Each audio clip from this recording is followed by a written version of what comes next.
یہ روزے کا فلسفہ بھی ہے. علماء نے لکھا, مشائخ نے لکھا کہ روزے کے دو فلسفے بیان کیے گئے. یہ تو بہت سارے ہیں. ایک فلسفہ یہ ہے کہ انسان اشرف المخلوقات ہے, اور یہ اشرف المخلوقات انسان کا اتنا بلند مقام, فرشتوں سے افضل جانا, یہ ایسا ہی نہیں ہے. وجہ اس کی یہ ہے, انسان کے ساتھ ایک نفس ہے, اور انسان اس سرکش نفس کو اپنے قابو میں کرتا ہے. یہ اس کی ابدیت کو بڑھاتا ہے, یہ اس کی فضیلت کو بڑھاتا ہے. جیسے مثال دوں, گھوڑا ہے اور وہ سرکش ہو گیا, وہ کسی کی سن نہیں رہا, تو اس کا مالک یہ کرتا ہے کہ اس کا چارہ بند کر دیتا ہے, اس کا کھانا دانا, اس کا پانی بند کر دیتا ہے. جب اس کی غذا بند ہوتی ہے تو وہ سرکش گھوڑا خود بخود اپنے مالک کے تابع ہو جاتا ہے.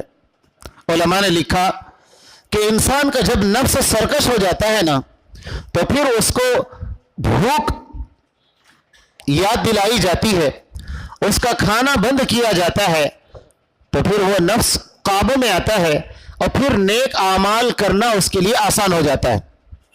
آپ نے نکاح کے موقعوں پر, نکاح کی مجلسوں میں تفصیلی طور پر بہت سارے مرتبہ سنا ہوگا, فَمَن لَّمْ يَسْتَطِعْ فَعَلَيْهِ بِالصَّوْمِ, کہ اگر تم نکاح کے شرائط پورے نہیں کر سکتے, تم بیوی کو کپڑا اور مکان نہیں دے سکتے, تو اللہ تعالیٰ نے اللہ کے نبی صلی اللہ علیہ وسلم نے فرمایا فَعَلَيْهِ بِالصَّوْمِ, روزے رکھو, روزے رکھو, تمہارا نفس خود بخود قابو میں آ جائے گا. ہمارا تھوڑا سا مزاج یہ ہے, ہم یہ سمجھتے ہیں شادی جوان ہو گئے تو کر دینا, یہی سمجھتے ہیں. اس کا مطلب شادی, بچہ جوان ہوا شادی کر دینا. ایسا نہیں ہے. کسی کے اوپر شادی فرض ہو جاتی, نہیں کرے تو گناہ ہوتا. کسی کے اوپر واجب رہتی, کرنا پڑتا. کسی کے ساتھ بس مباح ہے, کوئی شادی کرنا کسی کے لیے حرام ہوتا ہے, کر نہیں سکتا. ہم سب کو ایک ہی ترازو میں تولتے ہیں, سب کو ایک ہی ترازو میں تولتے ہیں. بہرحال مجھے بتانا یہ ہے کہ جب نفس سرکش ہوتا ہے, نکاح اللہ نے ایک بہترین ذریعہ بنایا ہے کہ جس کے ذریعے سے اس کا لِتَسْكُنُوا إِلَيْهَا, سکون ملتا ہے اس کو. اللہ کے نبی نے فرمایا اگر تم نکاح کے شرائط پر نہیں اتر سکتے فَعَلَيْهِ بِالصَّوْمِ, روزے رکھو. کیا مطلب؟ میرے اس نکاح کے مثال دینے کا کیا مطلب ہے؟ میرے نبی نے فرمایا اگر تمہارے اندر شہوانی جذبات ابھر رہے ہیں اور تم شادی نہیں کر سکتے, شادی کرنے, نکاح کرنے کے جو ضروری چیزیں ہیں تم اس کو فالو نہیں کر سکتے, تو اللہ کے نبی نے فرمایا وہ جو تمہارا نفس ناچ رہا ہے نا, وہ جو تمہاری جوانی ابھر رہی ہے, روزے رکھو, خود بخود ٹھنڈے پڑ جائے گی. روزہ رکھو, خود بخود سرکش نفس قابو میں آ جائے گا. اس لیے کہ روزہ سرکش نفس کو قابو میں لاتا ہے. جیسے میں نے مثال دی, گھوڑا سرکش ہو جائے تو اس کا مالک دانا بند کر دیتا ہے, کھانا بند کر دیتا ہے, وہ قابو میں آ جاتا ہے. روزہ انسان کے نفس کو قابو میں لانے کا بہترین ذریعہ ہے, لعلکم تتقون, تاکہ متقی بن جائے انسان. اور دوسرا جو فلسفہ لکھا ہے, یعنی اسی میں جو دوسرا مشائخ نے جو لکھا ہے کہ دوسری بات یہ ہے کہ اس کو غذا تھوڑی سی کم دی جاتی ہے گھوڑے کو, اور کام زیادہ لیا جاتا ہے. سرکش ہو گیا, پہلے تو دانا کھانا بند کر دیا اس کا, اور جب اس کو غذا دی بھی تو کیسی, تھوڑی, اور تھوڑی غذا دینے کے بعد کام زیادہ, تاکہ اس کے سرکشی کو توڑے.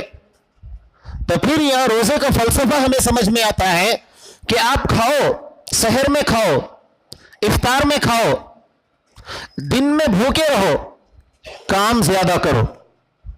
روزہ رکھنا ہے, عبادتیں کرنا ہے, نماز میں زیادتی ہونا ہے, نوافل میں زیادتی ہونا ہے, تراویح کی نمازیں پڑھنا ہے, قرآن کریم کی تلاوت کثرت سے کرنا ہے, ذکر و اذکار کو کثرت سے کرنا ہے. گویا آپ نے اپنے باڈی, اپنے بدن کو غذا کم اور کام زیادہ سونپ دیا, جیسے کہ گھوڑے کا مالک کر رہا ہے.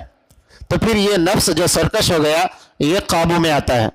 اب یہ جب 2 چیزیں ہو گئی تو علماء نے لکھا تیسری چیز یہ ہے کہ اب اللہ سے مدد مانگو, اللہ سے دعائیں کرو, گریہ زاری کرو, رو, گڑ گڑاؤ.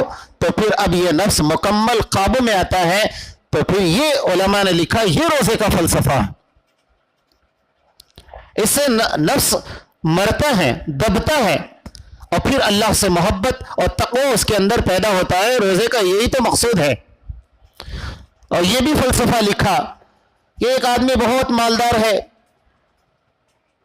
اب وہ روزے نہیں رکھے گا تو اس کو کیسے پتا چلے گا کہ دنیا میں ہزاروں کروڑوں لوگ غربت کی وجہ سے پریشان ہیں, ہزاروں لوگ بھوک کی وجہ سے پریشان ہیں. اللہ نے فرمایا اس کو روزہ رکھاؤ. علماء نے لکھا کہ ایک فلسفہ یہ بھی ہے کہ مالدار آدمی روزہ رکھے اور اپنے بچوں کو روزہ رکھائے تو اس سے کیا ہوگا, وہ اپنے بچے کو روزے کی کیفیت میں دیکھے گا, بھوک کی حالت میں دیکھے گا, اپنے آپ کو بھوک کی حالت میں محسوس کرے گا. تو پھر اسے احساس ہوگا یقیناً اللہ نے مجھے ثروت والا بنایا ہے.